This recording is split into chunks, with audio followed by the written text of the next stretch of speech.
Assalamualaikum warahmatullahi wabarakatuh.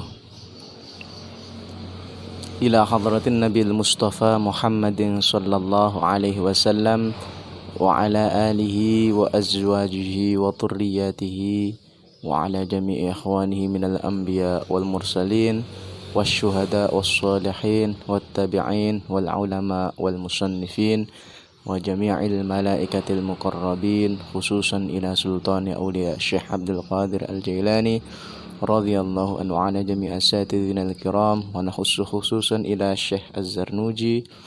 Al-Fatihah. A'udzu billahi minasy syaithanir rajim. Bismillahirrahmanirrahim. Alhamdulillahi rabbil alamin.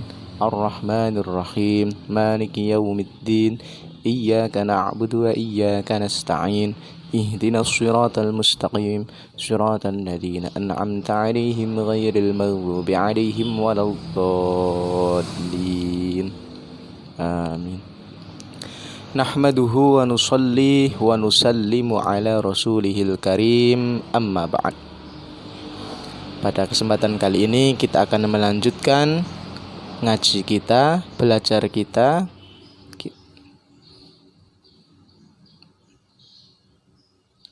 membahas tentang definisi ilmu. Ilmu itu apa? Nah, ilmu itu apa? Jadi kalau dalam bahasa Arab, ilmu itu disebut dengan al-ilmu. Jadi sama. Tidak ada perbedaan, hampir sama. Kalau di Indonesia, ainnya berubah jadi hamzah. Nah, bukan ilmu tapi ilmu, tapi itu sudah satu makna. Wa amma tafsirul ilmi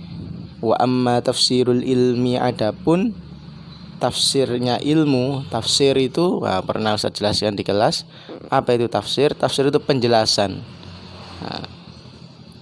Adapun penjelasan dari ilmu atau ilmu itu dijelaskan, ditafsiri, dimengerti dengan apa? Fahuwa, ilmu adalah sifatun, sebuah sifat yatajalla, yang menjadi jelas. Jalla itu jelas. Makanya kalau dalam lomba MTQ atau lomba apa, ada salah khofi, ada salah jali. Jali itu jelas, salahnya itu banget gitu, tampak banget. Contohnya yatajalla itu menjadi jelas. Aslinya tidak jelas, kemudian menjadi jelas itu yatajalla. Contoh ada orang datang, nah, di waktu gelap-gelap, wah ini apa ini? Siapa itu yang datang? Nggak jelas kan? Nah, kemudian dia datang, mendekat, akhirnya menjadi jelas. Oh, yang datang ini Ahmad. Nah, itu namanya yatajalla. Ilmu adalah sifatun, sebuah sifat yatajalla yang menjadi jelas. Biha, dengan sifat tersebut apa? Al-madhkuru, sesuatu yang disebut. Liman, bagi orang, komat yang sifat tersebut berdiri hiya bihi kama huwa. Nah, ini jelasnya seperti ini gampangnya. Ilmu itu adalah suatu sifat yang membuat hal yang disebut itu menjadi jelas kalau itu adalah barang tersebut. Bingung kan? Nah, bingung. Mudahnya Ustaz kasih contoh. Contohnya al-ilmu, mengetahui. Ilmu itu pengetahuan, mengetahui. Tadinya ada sebuah benda, namanya itu peta.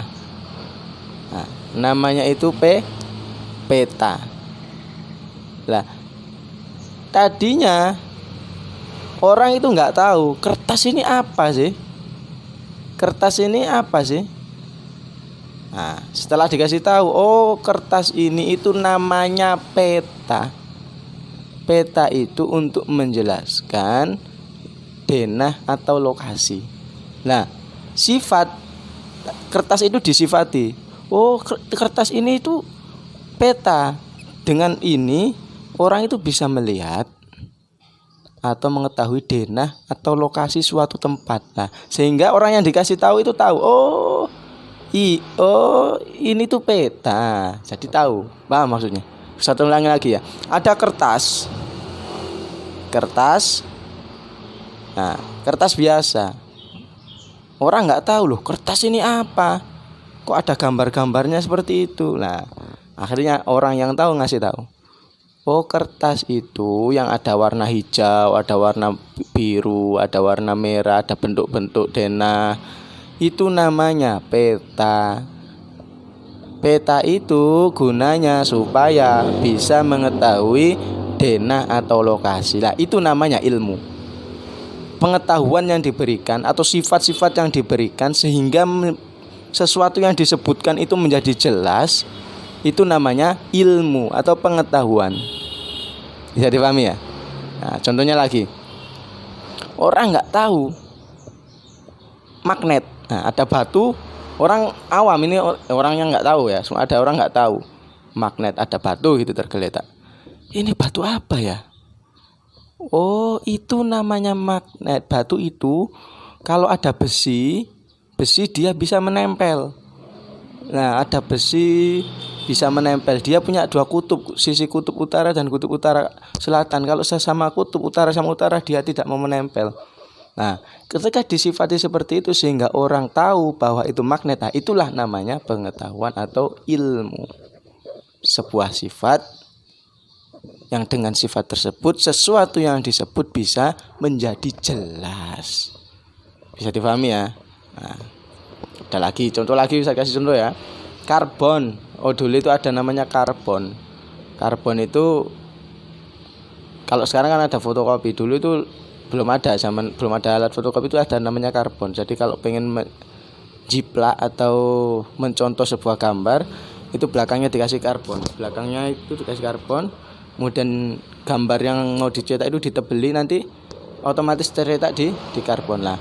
Tiba-tiba ada kresek, nggak tahu kan, kayak tadi, kertas hitam ini apa? Oh, itu karbon namanya. Karbon itu gunanya untuk menjiplak gambar atau lukisan. Nah, ketika dijelaskan seperti itu, oh karbon itu gini. Nah, orang yang mendengar dia bisa tahu dengan pensifatan yang diberikan oleh orang tadi. Oh, itu loh namanya. Nah, itu namanya ilmu. Bisa dipahami ya? Wal fikhu, sedangkan fikih, nah, tadi menjelaskan ilmu, sekarang fikih. Fikih itu apa? Ma'rifatu daqaiqil ilmi ma'anaui ilajin. Pengetahuan tentang kelembutan ilmu. Kalau fakih ada fakhufiddin, faham. Fakih itu mengetahui tentang kelembutan ilmu. Nah, maksudnya kelembutan ilmu itu bagaimana? Kelembutan ilmu itu seperti kemarin ada hikmah. Jadi lebih dalam lagi. Jadi bukan hanya tahu saja, tetapi kelembutan dari sebuah ilmu. Qala Abu Hanifah rahmatullahi alaih, al-fiqhu ma'rifatun nafsi ma laha wa ma 'alaiha. Fikih itu apa? Al-fiqhu adalah ma'rifatun nafsi, seseorang mengetahui ma laha, apa yang berguna bagi dia, wa ma 'alaiha, dan apa-apa yang membahayakan bagi dia.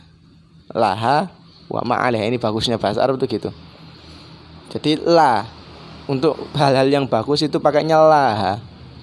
Nah, kalau yang membahayakan pakainya 'alaiha, ada ala. Di huruf jar di sini memiliki makna yang luas. Jadi fikih itu apa? Fikih itu adalah sesuatu yang membuat seseorang mengetahui mana yang bermanfaat bagi dia dan mana yang tidak bermanfaat bagi dia atau yang membahayakan dia. Tadi kalau ilmu itu sebuah sifat yang menjelaskan sesuatu tersebut bisa menjadi jelas. Tapi kalau fikih adalah ilmu atau pengetahuan seseorang mengetahui mana yang baik bagi dia dan mana yang membahayakan bagi dia. Makanya lebih dalam kan, kelembutannya ilmu. Gunanya pengetahuan itu apa? Mana yang baik bagi dia, mana yang berbahaya bagi dia. Setelah ada ilmu, baru ada fikih. Bukan fikih pelajaran fikih itu, bukan. Fikih. Fakih. Kalau orangnya itu disebut dengan orang yang fakih atau orang yang tahu mana yang baik bagi dia dan mana yang buruk bagi dia. Jadi tingkatannya lebih tinggi lagi. Al-alim, al-fakih. Ada alim, ada fakih. Prosesnya setelah orang mengetahui, maka dia menjadi fakih, bisa menentukan mana yang baik dan mana yang tidak baik. Contohnya tadi, setelah mengetahui, oh ini adalah peta, ini bermanfaat atau tidak bermanfaat. Nah, jadi setelah ada ilmu baru ada fakih. Bisa dipahami ya? Orang bisa fakih harus bisa ilmu dulu. Seperti itu. Kalau ada ilmu baru bisa fakih.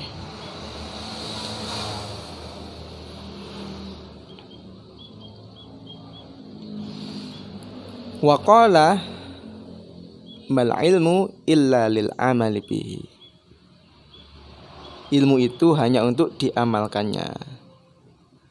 Wal amalu, sedang maksudnya beramal adalah tarkul ajil al ajal, yaitu meninggalkan orientasi demi akhirat. Maksudnya meninggalkan segala sesuatu yang tidak bermanfaat untuk akhirat. Seperti itu.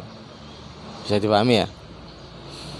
Fayambaghi, seyoknya lil insani, bagi manusia, alla yaghfula, untuk tidak lengah an nafsihi, dari dirinya. Setidaknya seseorang itu tidak sampai lengah. Lengah itu enggak waspada. Mayan fa'uha wa ma yadhurruha, terhadap apa yang bermanfaat bagi dia dan apa yang membahayakannya, fi awwaliha wa akhiriha.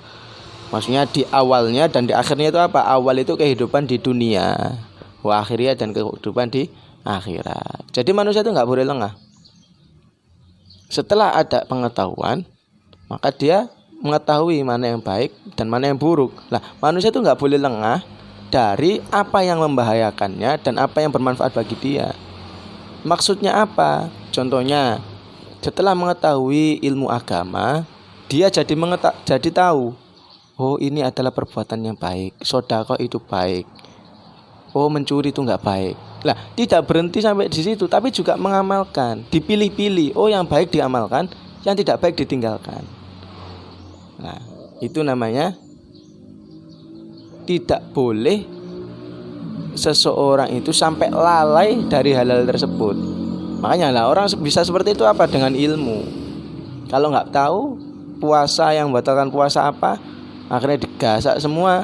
Siang-siang makan, loh aku nggak tahu kalau makan itu batal. Nah, kan repot. Nah, makanya butuh ilmu. Bisa difahami ya? Kita sudah selesai bab yang pertama, yaitu pengertian ilmu dan fikih serta keutamaannya. Sekarang kita lanjut ke bab yang kedua, yaitu niat di waktu belajar. Niat itu apa? Niat itu tujuan. Niat itu adalah motivasi. Nah, dalam hadis arba'in sudah dijelaskan ya.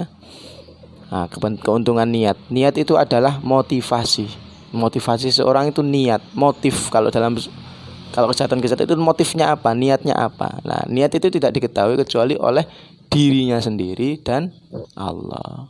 Tapi bisa diketahui dengan ciri-cirinya. Contoh, biasanya orang yang sholat itu niatnya adalah ibadah. Tapi ada juga orang sholat itu bukan untuk ibadah, tapi untuk olahraga. Karena apa? Dia nggak niat sholat, jadinya jadi olahraga, cuma gerak-gerak, jongkok, sujud, rukuk. Jadinya jatuhnya ke olahraga, bukan ke ibadah. Di niat itu adalah sesuatu yang sangat penting. Kok bisa? Iya. Dengan niat seseorang tidak akan berbelok dari tujuannya. Contoh, ada orang pergi tujuannya ke Surabaya. Nah, dari Tuban tujuannya ke Surabaya. Maka dia dari Lamongan tidak akan belok ke kanan sampai Mojokerto, tidak. Tapi dia akan lurus terus sampai ke Surabaya. Karena apa? Dia punya niat. Beda lagi kalau orang keluar nggak punya niat, nggak punya tujuan. Akhirnya bingung, ada belok-belok, ada apa berhenti, bisa-bisa putar balik lagi. Nah, itu namanya orang nggak punya tujuan. Jadi tujuan itu menguatkan seseorang. Sehingga orang kalau nggak punya tujuan, dia kayak layang-layang putus, terombang-ambing oleh angin. Itu pentingnya niat. Dalam setiap melakukan sesuatu harus punya niat. Harus punya niat. Karena itu bisa menambah nilai sebuah amal. Nah, penjelasannya luas kalau dengan niat itu. Di sini akan diajarkan atau kita akan membahas tentang niat di waktu belajar. Tsumma la budda lahu. Nah, tsumma ini kalau dalam bahasa Indonesia itu kata sambung dan atau tsumma itu juga kemudian melanjutkan obrolan yang kemarin. Nah, tsumma itu di sini maksudnya seperti itu. La budda itu wajib. Enaknya Buddha gampang diartikan itu Buddha itu wajib. Tidak bisa tidak. Nah, itu namanya wajib. Lahu bagi seseorang minan niyati dari niat. Fi zamani ta'allumil ilmi, di waktu dia belajar ilmu. Jadi orang nuntut ilmu itu sudah harus yang namanya niat.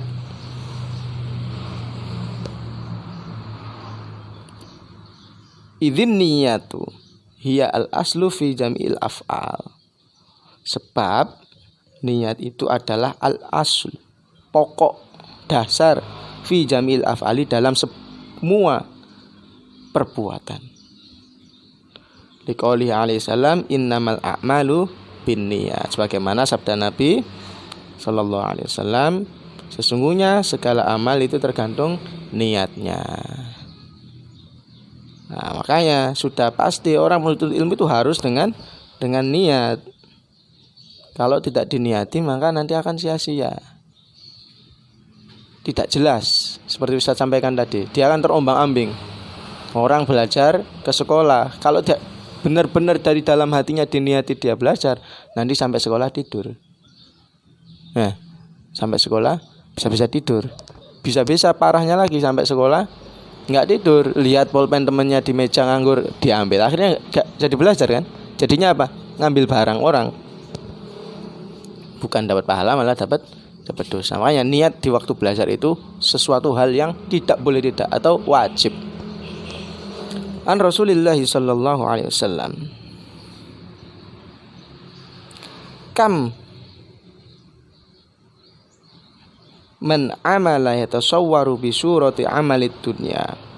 Kam di sini itu kalau dalam bahasa Inggris itu menunjukkan banyak. Pertanyaan kan bisa kam itu aslinya pertanyaan, berapa lah. Tapi kalau di dalam sebuah susunan kalimat seperti ini, kam itu diartikan banyak sekali. Seperti dalam Al-Qur'an itu, kam min fi'atin qalilatin ghalabat fi'atan katsiratan biiznillah. Banyak sekali yang sedikit itu bisa mengalahkan yang banyak. Nah, maksudnya kam di situ banyak sekali, menunjukkan banyak. Contohnya, how many? Berapa banyak? Nah, jadi kan many banyak.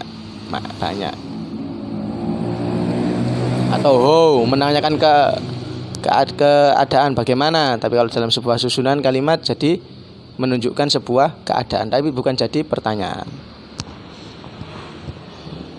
Kam min amalin yatasawwaru bi surati amalid dunya. Banyak sekali, yatasawwaru itu tergambar.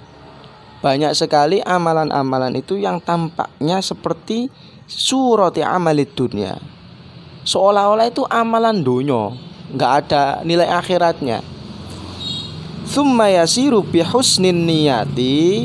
Kemudian karena bagusnya niat, min a'malil akhirah, menjadi amalan-amalan yang berakhirat. Maksudnya berhubungan dengan akhirat, berpahala.